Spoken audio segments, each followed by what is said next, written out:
दोस्तों नमस्कार। आज के इस नए वीडियो में आपका स्वागत है।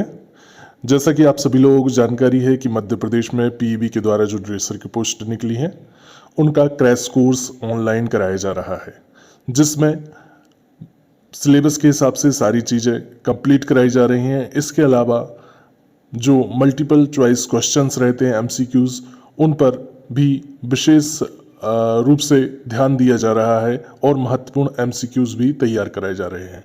तो अगर आप भी ड्रेसर की पोस्ट के लिए तैयारी कर रहे हैं तो आज ही इस क्रैश कोर्स को ज्वाइन करें, क्योंकि दिन बहुत कम बचे हैं और इस क्रैश कोर्स का आप लाभ लें।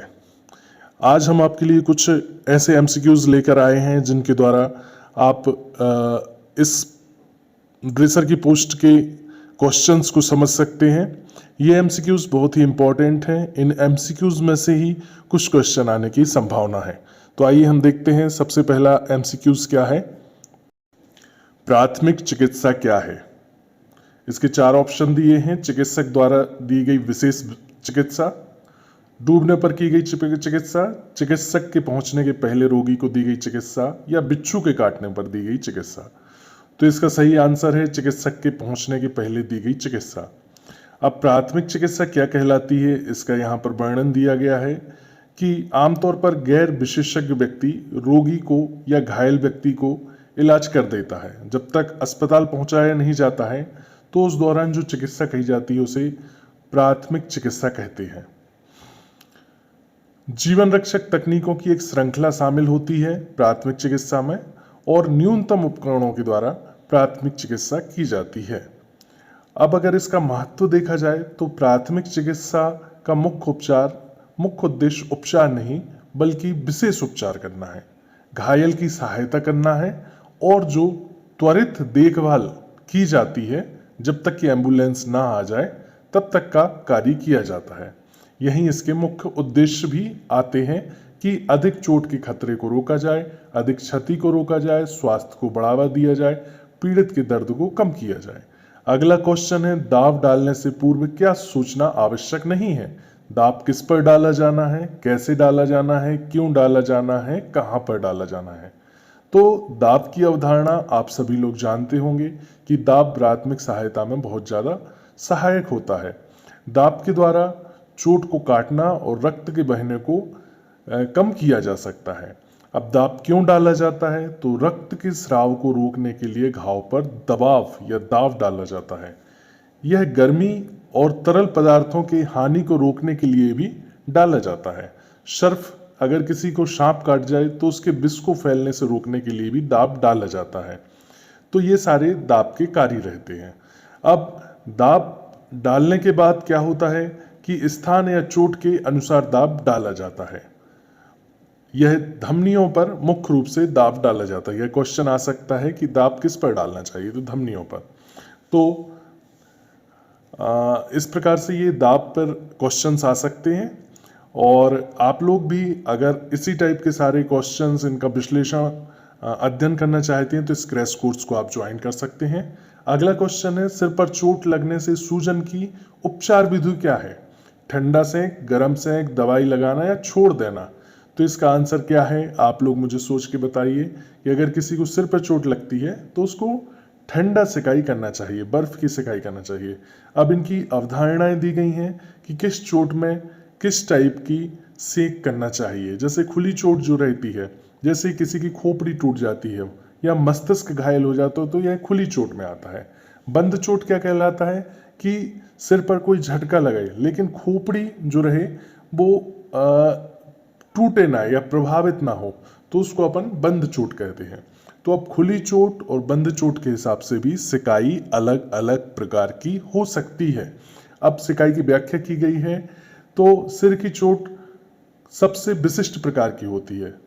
सबसे पहला आता है मस्तिष्क के हिलने पर झटके, खोपड़ी का फ्रैक्चर आ जाए या खोपड़ी में सूजन आ जाए, या मस्तिष्क के आसपास की परतों से रक्तस्राव होने लगे, या फिर सूजन का इलाज करने के लिए, सिर की सूजन का इलाज करने के लिए आइस पैक या कोल्ड जो पैक रहते हैं, कंप्रेशर रहते हैं, उनका उपयोग किया जाता है।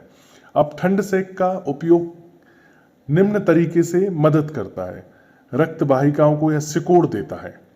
घायल की रक्त वाहिकाओं से आंतरिक रक्त स्राव को रोक देता है, चोट के आसपास सूजन को कम कर देता है और आसपास के क्षेत्र से चोट में तरल पदार्थों के रिसाव को भी कम कर देता है। इसलिए ठंडी सेक करना चाहिए। गर्म सेक जो रहता है उससे सूखा हो जाता है और गर्म सेक से क्या होता है कि रक्त का प्रवाह ज़्यादा होने लगता है, जबकि जो ठंडा सेक रहता है उससे रक्त का प्रवाह कम होने लगता है।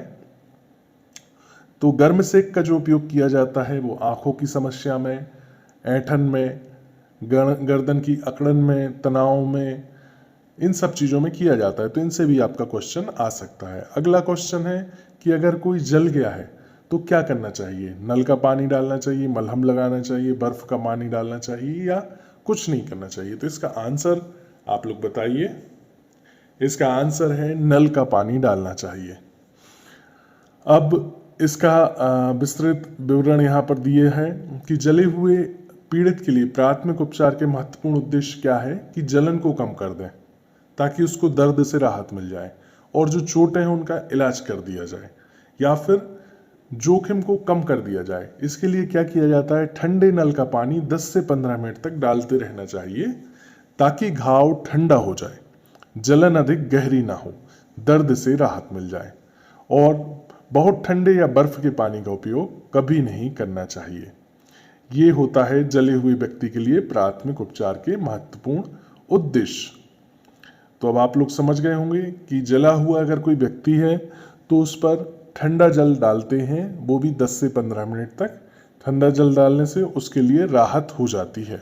वर्ण के प्रकार दिए हैं। फर्स्ट डिग्री जो रहता है इसको अपन सहन कर सकते हैं, यह केवल त्वचा पर होता है। सेकंड डिग्री में क्या होता है? फफोले और सूजन आ जाती है। और थर्ड डिग्री में काला और सफेद कागज जैसा घाव दिखने लगता है। तो यह भी आपका क्वेश्चन आ सकता है कि बर्न कितनी कैटेगरी का हो सकता है, फर्स्ट, सेकंड, थर्ड में क्या क्या अंतर होता है। तो जले हुए के लिए ठंडे पानी से इलाज करते हैं। प्राथमिक चिकित्सा किस व्यक्ति को दी जाती है? दर्द कम करने के लिए, शीघ्र स्वास्थ्य लाभ के लिए, जीवन बचाने के लिए या इनमें से कोई नहीं? तो इसका आंसर आप सभी को पता होगा कि यह जो होती है जीवन बचाने के लिए प्राथमिक चिकित्सा दी जाती है। प्राथमिक चिकित्सा का मुख्य उद्देश्य यही है कि आपातकालीन स्थिति में जहां व्यक्ति बीमार है तो उसको तुरंत त्वरित सहायता दी जाए ताकि उसका जीवन रक्षण हो सके। तो यह क्वेश्चन प्राथमिक चिकित्सा पर आने की 100% संभावना है और इसकी व्याख्या भी आप लोग पढ़ सकते हैं कि इसका मुख्य उद्देश्य इलाज करना नहीं होता है बल्कि जीवन को सुरक्षित करना होता है, क्योंकि उपचार न मिलने पर अधिक ही कंडीशन बिगड़ सकती है। अब अगर खेलते समय किसी को घाव लग जाए तो क्या करना चाहिए?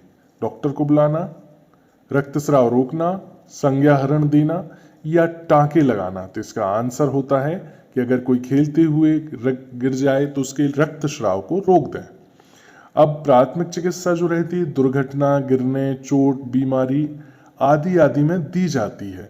तो प्राथमिक चिकित्सा के उद्देश्य जो आपको पढ़ाए जाते हैं कि जीवन की रक्षा करना, चोट या क्षति को रोकना, जटिलताओं को रोकना, पीड़ित को आराम देना, नियमित चिकित्सा देखभाल करना। तो ये सारे जो रहते हैं प्राथमिक चिकित्सा के उद्देश्य रहते हैं ताकि उसको अस्पताल तक पहुंचाया जाए और उसका जो खून गिर रहा है उसको रोका जाए। तो दोस्तों इसी टाइप के काफ़ी सारे वस्तुनिष्ठ क्वेश्चंस की तैयारी अभी कराई जा रही है। आप लोग दिए हुए नंबर पर संपर्क करके इस क्रैश कोर्स को ज्वाइन करें और इस क्रैश कोर्स का लाभ लें। और हम सभी चाहते हैं कि आप लोग भी इस ड्रेसर की परीक्षा में उत्तीर्ण होकर गवर्नमेंट और सीधी भर्ती के द्वारा परमानेंट जॉब करें। धन्यवाद।